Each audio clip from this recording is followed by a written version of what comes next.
बहुत दूर एक आकाशगंगा में हमें अब तक खोजी गई सबसे चमकदार वस्तु मिली, जिसका नाम है 151H। खगोल शास्त्री हैरान रह गए। वे सोच रहे थे कि ऐसा कौन सा जानवर है जो इतनी ज्यादा ऊर्जा पैदा कर सकता है। लेकिन जब उन्हें लगा कि उन्होंने इस ब्रह्मांडीय रहस्य को पूरी तरह समझ लिया है, तो यह वस्तु अंतरिक्ष की गहराइयों में गायब हो गई और अपने पीछे कुछ नहीं बल्कि एक धुंधली याद और कुछ हैरान खगोल शास्त्री छोड़ गई।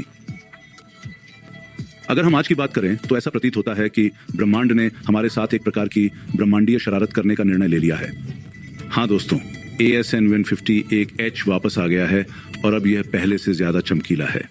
तो चलिए इस असंभव रूप से चमकीले अंतरिक्ष पिंड को देखते हैं।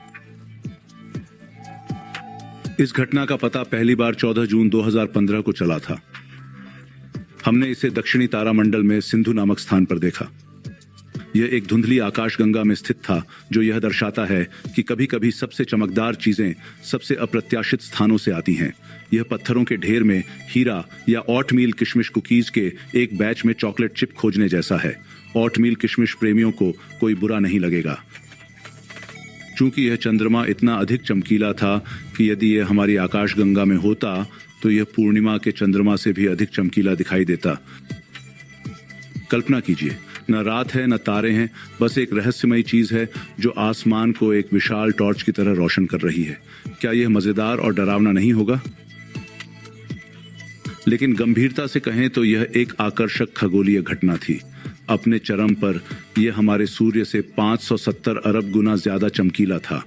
यह इतना चमकीला था कि आप इसे दूर से भी देखकर अंधे हो जाएंगे। तो इसकी कल्पना करें, ये 2015 है और खगोलविदों ने अब तक देखी गई सबसे चमकदार वस्तु की खोज की है। ये एक अजीब खोज थी, क्योंकि वैज्ञानिकों को नहीं पता था कि ये क्या हो सकता है। क्या ये सुपरनोवा है? क्या ये TD है? ये दुनिया की कौन सी चीज है? लेकिन फिर जैसे ही उन्होंने इस चीज का अध्ययन करना शुरू किया, यह फीकी पड़ने लगी। यह बहुत बड़ी निराशा थी। वैज्ञानिक केवल अपने सिद्धांतों के साथ बैठ सकते थे और सोच सकते थे कि यह क्या हो सकता है। लेकिन फिर सभी बाधाओं के बावजूद ASSN 150 एक H ने खगोलीय समकक्ष को डबल टेक के रूप में लिया और अचानक फिर से चमकीला हो गया। खगोल शास्त्री सोच रहे थे, रुको, वह कौन सी चीज है जो पाताल से वापस आ रही है? 40 दिनों तक इसका पराबैंगनी विकिरण चार्ज हुआ और 5 गुना बढ़ गया। फिर यह कुछ महीनों के लिए स्थिर हो गया और फिर अंततः फिर से कम हो गया। और फिर खगोलविदों ने कहा, ठीक है, यह तो अजीब है।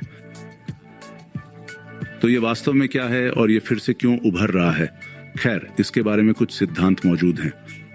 सबसे पहले हमारे पास अति प्रकाशमान सुपरनोवा सिद्धांत है। सुपरनोवा एक तारे के अंतिम चरण की तरह होता है। जब किसी तारे का ईंधन खत्म हो जाता है तो वह अपने जीवन के अंत पर पहुंच जाता है और फिर वह एक प्रलयकारी घटना से गुजरता है। इससे बहुत ज्यादा ऊर्जा और प्रकाश निकलता है और इस खूबसूरत बेहद चमकदार घटना को सुपरनोवा कहा जाता है। यह अंतिम माइक ड्रॉप की तरह है, सिवाय इसके कि माइक ही पूरा तारा है। इसलिए कुछ खगोलविदों का मानना है कि यह रहस्यमय वस्तु एक सुपरनोवा हो सकती है, लेकिन वास्तव में यह बहुत बड़ी है। यदि यह कभी तारा था तो संभवतः इसका द्रव्यमान सूर्य से 100 गुना अधिक था। हमने पहले कभी ऐसा सुपरनोवा नहीं देखा था, लेकिन शायद यह तारा बहुत विशाल था और उसे ध्यान आकर्षित करना बहुत पसंद था। इसके बाद हमारे पास मैग्नेटार का सिद्धांत है, जिसे हम विस्तार से समझेंगे। अतः सुपरनोवा घटना के दौरान तारे का केंद्र अपने आप ही ढह जाता है और एक बहुत सघन पिंड का निर्माण करता है। एक पहाड़ के आकार के मार्शमैलो की कल्पना करें। अब उस मार्शमैलो को तब तक निचोड़ें जब तक कि वह वास्तविक मार्शमैलो के आकार का न हो जाए। यह इतना घना है कि अगर आप किसी तरह न्यूट्रॉन तारे की सतह पर खड़े हो सकें, जो आप नहीं कर सकते क्योंकि आप गुरुत्वाकर्षण द्वारा कुचल दिए जाएंगे, तो आपका वजन 1 अरब हाथियों के बराबर होगा। ईंधन खत्म होने के बाद तारे के साथ कुछ ऐसा ही होता है।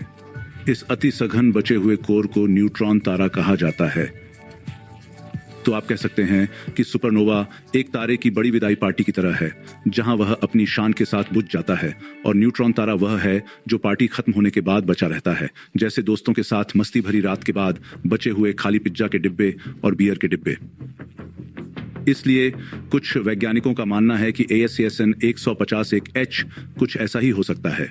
उन्हें लगता है कि यह एक ऐसा तारा था जिसका ईंधन खत्म हो गया और वह न्यूट्रॉन तारा बन गया। फिर यह इतनी तेजी से घूमा कि इसमें से पदार्थ के सुपर हॉट जेट्स फूट पड़े। यह वैसा ही है जैसे आप नली से पानी का छिड़काव करते हैं, लेकिन पानी वाकई बहुत गर्म होता है। ये जेट्स अपने आसपास की चीजों को गर्म कर सकते हैं और सुपरनोवा को सामान्य से भी ज्यादा चमकदार बना सकते हैं। लेकिन हमारा रहस्यमय दोस्त उससे भी ज्यादा बुद्धिमान था, इसलिए यह सिद्धांत गलत हो सकता है, लेकिन कोई बात नहीं, हमारे पास अभी भी कुछ और है। एक अन्य सिद्धांत के अनुसार यह दो न्यूट्रॉन तारों के टकराव के कारण हुआ था। इस तरह की टक्कर से चमक के बादल और अन्य चीजों के साथ एक वास्तविक भव्य तमाशा उत्पन्न होगा। एक और बढ़िया विचार यह है कि एसोसिएशन 151H के अनुसार यह एक सुपरमैसिव ब्लैक होल के कारण हुआ होगा, जो एक तारे को चीर कर अलग कर देता है, जो बहुत करीब आ जाता है। यह ऐसा है जैसे कि एक भूखे राक्षस ने एक स्वादिष्ट व्यंजन को पकड़ लिया हो, लेकिन उसे खाने के बजाय उसने उसे टुकड़े टुकड़े कर दिया और एक बहुत बड़ी गंदगी फैला दी। यह शायद सबसे बढ़िया विचार है। और अंत में सबसे उबाऊ व्याख्या। यह सिद्धांत बताता है कि यह रहस्यमय वस्तु उतनी चमकदार नहीं हो सकती जितनी हम सोचते हैं। इसके बजाय इसका प्रकाश आकाशगंगा समूह या अंतरिक्ष में किसी अन्य विशाल वस्तु द्वारा बढ़ाया जा रहा है। यह कुछ ऐसा है जैसे आप चश्मा लगा लें जिससे सब कुछ बड़ा और चमकीला दिखाई दे। तो ये सभी इस घटना के संभावित स्पष्टीकरण थे। और अगर ये रहस्य पर्याप्त नहीं थे तो याद रखें कि वैज्ञानिकों को इस बात का कोई अंदाजा नहीं है कि यह वस्तु फिर से चमकने क्यों लगी। उन्होंने सोचा कि शायद यह पास की किसी गैस से टकरा गया होगा जिससे यह थोड़ा चमकीला हो गया होगा, लेकिन फिर उन्होंने जांच की कि क्या ऐसा ही था और उन्हें कुछ भी नहीं दिखा। तो दो अजीब चमकीली चीज के पक्ष में कुछ भी नहीं था। दूसरे शब्दों में, जब तक कि 150 एक रहस्य बना हुआ है। यह अभी भी खगोलविदों को चौकन्ना रखता है और कहता है, आपको लगता था कि आप सुपरनोवा के बारे में सब कुछ जानते हैं। फिर से सोचो, तुच्छ मनुष्य। और यह हमारे ब्रह्मांड का एकमात्र रहस्य नहीं है। ऐसी बहुत सी चीजें हैं जिन्हें वैज्ञानिक अभी भी नहीं समझा पाए हैं। उदाहरण के लिए, क्या आपने डार्क मैटर के बारे में सुना है? नहीं, यह गौथ कणों का समूह नहीं है, बल्कि यह उससे भी ज्यादा रहस्यमयी चीज है। डार्क मैटर एक ऐसा पदार्थ है जो पूरे ब्रह्मांड का लगभग 27वां हिस्सा बनाता है। फिर भी हम इसे देख नहीं सकते, छू नहीं सकते या छक नहीं सकते, भले ही यह हमारी आंखों के सामने छिपा हो। वैज्ञानिकों को पता है कि यह वहां इसलिए है क्योंकि इसका दृश्य पदार्थ पर गुरुत्वाकर्षण बल है, ठीक उसी तरह जैसे एक अच्छे चीज़बर्गर का मुझ पर गुरुत्वाकर्षण बल है। डार्क मैटर के बारे में सबसे अजीब बात यह है कि हमें नहीं पता कि यह किस चीज से बना है। यह एक रहस्यमयी बॉक्स है, सिवाय इसके कि हम बॉक्स को देख भी नहीं सकते। और डार्क मैटर का रहस्य आज भी वैज्ञानिकों को रात भर जागने पर मजबूर करता है। एक और रहस्यपूर्ण रहस्य मायावी और रहस्यमयी डार्क एनर्जी है। यह ब्रह्मांड का लगभग 68वां हिस्सा है, लेकिन हमें अभी भी नहीं पता कि यह क्या है। इन दोनों को अंधेरा इसलिए कहा जाता है क्योंकि ये प्रकाश या किसी अन्य प्रकार के विद्युत चुंबकीय विकिरण से संपर्क नहीं करते। दूसरे शब्दों में, भले ही हम जानते हों कि वे मौजूद हैं, हम उन्हें सीधे नहीं देख सकते। क्या आप कल्पना कर सकते हैं? हम ब्रह्मांड के केवल 5 हिस्से ही देख सकते हैं। कौन जानता है कि वहां और क्या छिपा हो सकता है? एक दिन वैज्ञानिकों ने देखा कि समय के साथ ब्रह्मांड का विस्तार तेजी से हो रहा है, लेकिन यह असंभव था। बिग बैंग के ठीक बाद प्रकृति में मौजूद हर चीज की तरह हमारे ब्रह्मांड का विस्तार भी धीरे धीरे कम हो जाना चाहिए था। हालांकि ऐसा नहीं हुआ। तो कुछ तो इसे धकेल रहा होगा, है ना? और इसी तरह वैज्ञानिकों को डार्क एनर्जी का पता चला, एक रहस्यमयी शक्ति जो ब्रह्मांड को धकेल रही है और समय के साथ इसे गति दे रही है। लेकिन इसका कारण क्या है? वैज्ञानिकों को अभी भी इसका कोई पता नहीं है। और जब तक हम यह पता नहीं लगा लेते कि ये सभी चीजें क्या हैं, तब तक ये हमारे ब्रह्मांड के सबसे बड़े रहस्यों में से एक रहेंगी। इसलिए हमारी रहस्यमयी रूप से चमकीली वस्तु सबसे बड़ी पहेलियों में से एक भी नहीं है। हमें अभी भी बहुत सी चीजों को समझाना है। कौन जानता है कि ब्रह्मांड हमसे और कौन से रहस्य छिपा रहा है?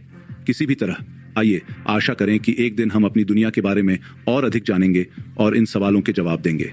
आज के लिए बस इतना ही। तो अगर आपने अपनी जिज्ञासा शांत कर ली है तो वीडियो को लाइक करें और अपने दोस्तों के साथ शेयर करें। अगर आप और अधिक वीडियो चाहते हैं तो चैनल को सब्सक्राइब करें और खुश रहे।